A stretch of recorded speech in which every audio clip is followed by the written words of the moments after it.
ఇంటర్మీడియట్కి education మన mid day meal ఇవ్వాలని చెప్పేసి. సో మేము కూడా రికమెండ్ చేసాం ఆఫ్ కోర్స్. అంటే ఇంటర్మీడియట్ అంటే చాలామంది తెలియని విషయాలండి. ఇప్పుడు అంటే నేను గర్గపాటి గురించి మాట్లాడొద్దు కానీ ఆ గుడ్డు ఏదైతే నడుస్తుందో నేను స్వతహాగా నేను చూసిన కొన్ని ఇన్సిడెంట్స్ ఏంటంటే ఇక్కడే మన హయత్ నగర్ సైడు కొన్ని ప్రైవేట్ కాలేజెస్లో, కొన్ని గవర్నమెంట్ జూనియర్ కాలేజెస్లో ఇంటర్మీడియట్ పిల్లల టిఫిన్ బాక్స్లో ఇటుక పెడ్డలు పెట్టుకొని టిఫిన్ బాక్స్లో వాళ్ళ బ్యాక్ ప్యాక్లో పెట్టుకొని వెళ్ళిన సంఘటనలు ఉన్నాయి. ఎందుకు చెప్పండి అది? కళ్ళతో మీరు చూసారు ఇది? ఎందుకు పెట్టారు చెప్పండి? అది ఇటుక ఇటుక పెడ్డలు ఎందుకు పెట్టారు అందులో? just to tell to their colleagues that I am also carrying lunch box, but actually it is not lunch box.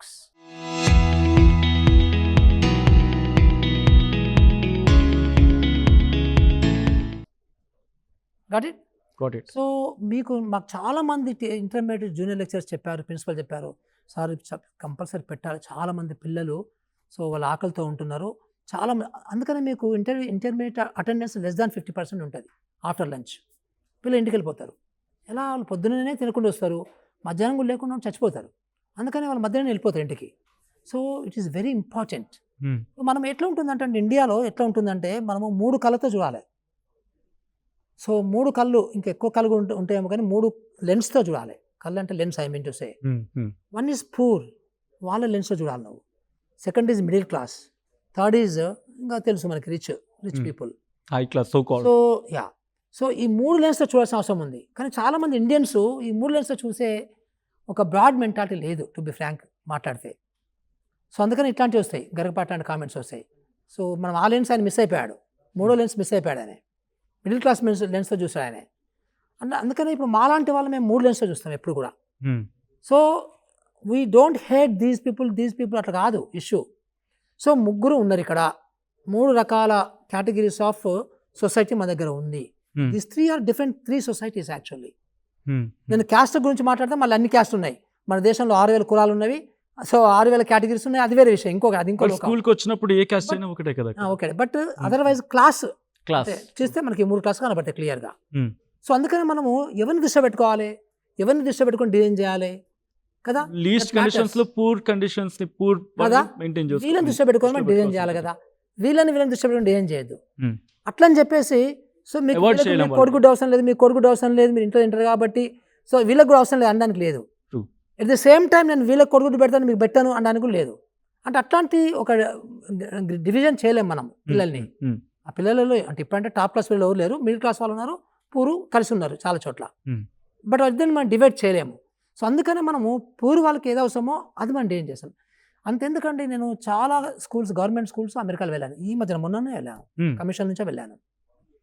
అక్కడ బ్రేక్ఫాస్ట్ చేస్తారు, లంచ్ చేస్తారు చాలా మెజారిటీ స్కూల్స్లో. అంటే మరి వాళ్ళు పేదోళ్ళ? వాళ్ళు పేదోళ్ళు కాదు, బట్ అక్కడ 3% పేదరికం ఉంది. సో కొంతమంది మెయిన్గా బ్లాక్స్ కమ్యూనిటీ నుంచి వచ్చిన వాళ్ళు పేదలు ఎక్కువ ఉంటారు. సో కొంత మెక్సికన్ నుంచి వచ్చిన వాళ్ళు మేడ్స్ ఉంటారు, వాళ్ళు కొంత పేదగా ఉంటారు. సో వాళ్ళు 3-4% ఉంటారు స్కూల్స్లలో. కానీ ఆ 3-4%కి బట్టి మిగతా పెట్టకుండా ఉంటే దే ఆర్ డిస్క్రిమినేటెడ్. అందుకని అందరికీ పెడతారు బ్రేక్ఫాస్ట్, లంచ్. అట్లని చెప్పేసి మీరు బలవంతం చేయరు వాళ్ళు. It's optional. You can bring lunch or you can take from the school. So this is kind of equity issues అంటాం అన్నీ మనము. అందుకని అలాంటి వాటితోని మనము కొంచెం బ్రాడ్గా ఆలోచన చేసి అలాంటి పిల్లల నుంచి డిజైన్ చేస్తున్నారని చెప్పేసి మనం యాక్సెప్ట్ చేయాలి. కానీ ఈ మధ్యకాలంలో మిడిల్ క్లాస్ వాళ్ళు కూడా ఎట్లా తయారవుతున్నారంటే మేము కట్టిన ట్యాక్స్ల మీదనే వీళ్ళందరికీ గుడ్లు ఇస్తున్నారు అనే కాంటెక్స్ట్లో వెళ్ళిపోతున్నారు. అది చాలా bad. That is not a good society. Good society అంటే షేరింగ్. మన దగ్గర ఉన్న కొంచెం ఎక్కువ ఉంటే కొంచెం లేని వాళ్ళకి కొంచెం షేరింగ్ చేసే గుణం ఉండాలి.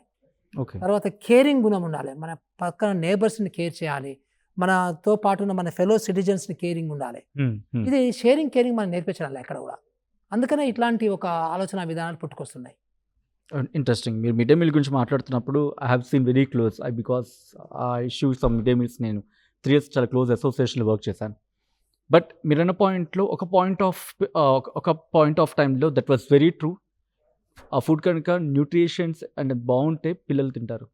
బట్ బాగోలేని సిచ్యువేషన్స్ ఉన్నాయి, చాలా దారుణంగా వడ్డించిన సిచ్యువేషన్స్ కూడా నేను చూశాను. That was హారఫిక్. సో అటువంటివి మీ దృష్టికి వస్తున్నాయా? బికాజ్ వస్తాయి కూడా. దట్టు ఈ మధ్య గురుకులాలు కావచ్చు ఫుడ్ పాయిజన్ విషయాలు కూడా బయటకు వస్తున్నాయి. సో ఆ టైంలో ఆ కాంటాక్ట్స్లో చూసినప్పుడు కరెక్టే కదా, ఇక్కడ కొంచెం కాన్సన్ట్రేషన్ చేయాలేమో కదా అని అనిపిస్తుంది కదా.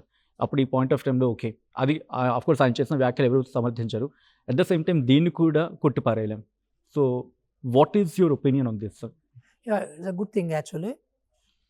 ఫస్ట్ థింగ్ నేను మీ అందరి ముందు యాక్సెప్ట్ చేస్తున్నాను, ప్రస్తుతం నడుస్తున్నటువంటి మిడ్ డే మీల్ అనేది చాలా దరిద్రంగా ఉంది. Terrible it is. It's a big. It is I think we cannot accept. అంటే మనం దాన్ని ఒప్పుకోలేము, అంత దరిద్రంగా ఉంది మిడ్ డే మీల్. ఓపెన్గా చెప్తున్నాను ప్రజలకి. Big. So very bad it is. The quality of the food is bad. The quality of the అంటే కింద కూర్చొని మట్టిలో కూర్చొని తింటుంటారు పిల్లలు. సో అసలు అది ఒక డిగ్నిటీ లేని భోజనము. సో దాంట్లో చాలా రీజన్స్ ఉన్నవి, అది ఎవరిని తప్పడానికి లేదు, గవర్నమెంట్ తప్పే టు బి ఫ్రాంక్. ఏ గవర్నమెంట్ అయినా అన్ని గవర్నమెంట్ సిన్స్ బిగినింగ్. మన ఈ మధ్యన మనము బీహార్ గవర్నమెంట్లో వాళ్ళు మిడ్ డే మీల్లో అన్నము ఉప్పు పెడుతున్నారు, మీరు చూసే ఉంటారు సోషల్ మీడియాలో. అన్నము ఉప్పు వడ్డిస్తున్నారండి వాళ్ళు. అది ఏంటండి అది? 2026లో అంత పేదరికంలో ఉన్నామా మనం? ఒకవైపు ఏమో గవర్నమెంట్ ఆఫ్ ఇండియా 25 లక్షల కోట్ల రూపాయలు వేవ్ ఆఫ్ చేస్తుంది పెద్దవాళ్ళకి, లోన్స్ని కట్టలేదని చెప్పేసి మనం చూస్తున్నాం ఇవన్నీ కూడా. సో ఇంకోవైపు ఇంత అన్యాయమా అంటే ఏంటిది? సో మా రాష్ట్రంలో కూడా మిడ్ డే మీల్ బాగాలేదు, అందుకని మేము చాలా స్ట్రాంగ్ రికమెండేషన్స్ ఇచ్చాము. మిడ్ డే మీల్ డిగ్నిఫైడ్గా, రుచికరంగా, న్యూట్రిషియస్గా ఉండడం అనేది చాలా ఇంపార్టెంట్. సో అందుకని దానికి మేము 3 రకాల రికమెండేషన్స్ ఇచ్చాము. ఒకటి యూనిట్ కాస్ట్ పెంచాలి, ఇంకొకటి అక్కడ పేద మహిళలు దాన్ని కుక్ చేస్తున్నారు, ఆ పేద మహిళలకి పేమెంట్స్ సరిగ్గా రావటం లేదు. కరెక్ట్, అవి సరిగ్గా రావాలి. రికమెండ్ చేస్తాం, స్ట్రాంగ్ రికమెండ్ చేస్తాం. టైమ్లీ వీక్లీ వన్స్ రావాలి. ఓకే, సో అది కూడా రికమెండ్ చేస్తాం. దానివల్ల కూడా క్వాలిటీ దెబ్బతీస్తున్నారు. తర్వాత మంచి క్వాలిటీ ఆఫ్ రైస్ సప్లై చేయాలనేది. సో తర్వాత ఈ ఇంటర్మీడియట్ పిల్లలు కూడా చేయాలనేది. తర్వాత కొంచెం డిగ్నిఫైడ్ కిచెన్లు, డిగ్నిఫైడ్ డైనింగ్ హాల్స్ కూడా ఉండాలి. అందుకని మేము దీంతో లింక్ అయినటువంటి, ఇప్పుడు మనకి 26,600 స్కూల్స్ ఉన్నాయి మిడ్ డే మీల్ చేసే స్కూల్స్. అన్ని స్కూళ్ళలో డైనింగ్ హాల్, కిచెన్ కట్టడం కూడా మూర్ఖత్వం. సో 10 మంది పిల్లలు ఉన్నటువంటి స్కూల్ ఉంది, 2 ఉన్నటువంటి స్కూల్ ఉంది, 20 మంది ఉన్నటువంటి స్కూల్స్ ఉన్నవి. సో మెజారిటీ స్కూల్స్ చిన్న చిన్న స్కూల్స్ ఉన్నవి.